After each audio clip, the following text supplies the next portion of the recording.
Well, in the office we have a lot of ways of approaching architecture. I think we are kind of trying every time, no? We don't have a kind of a system. You say, we do this first, then the other thing first. No, no.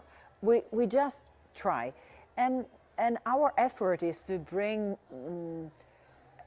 things as alive as possible. So in the last years, we started to use a lot of collage, no? In a way like bringing what you like directly on the paper, then cut it, put it together with something else, transform it. And then on top of this transformation, you have something new, which is maybe possible to use to become something of your future architecture. But it's not always like this. It's always a try. Also, you know that a Chinese client is expecting something totally different from a European one. Each one has different tastes.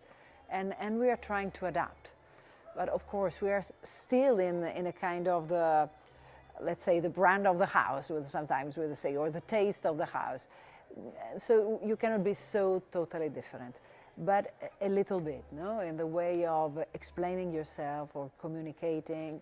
And now we have just now 3 of the Chinese buildings that we have designed under construction. We are totally scared because, you know, in China you don't have the possibility to be on site and to say things that will be important during the construction. So we don't know what the result will be, but we will then look at it and take some considerations.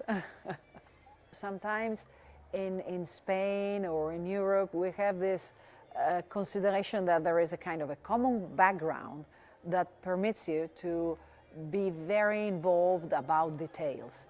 Going so far away in a place where probably you don't really have a common background, or the common background is very, very open, then you really have to understand that, first of all, you have to explain the very basic things.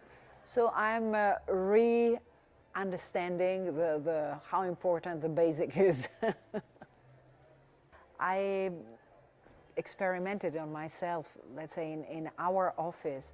Many times I want women in specific places in architecture because I know that the type of sensibility or the type of attention they can give to things are slightly different.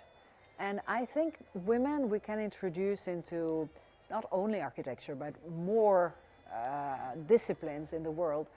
Another point of view which sometimes is left a little abandoned. So this point of view is an important one. Usually it was kept into the inside of the houses because women had their realm there. Now the inside of the houses is all the world, and we have to introduce that fantastic capacity that we have always had in a broader society.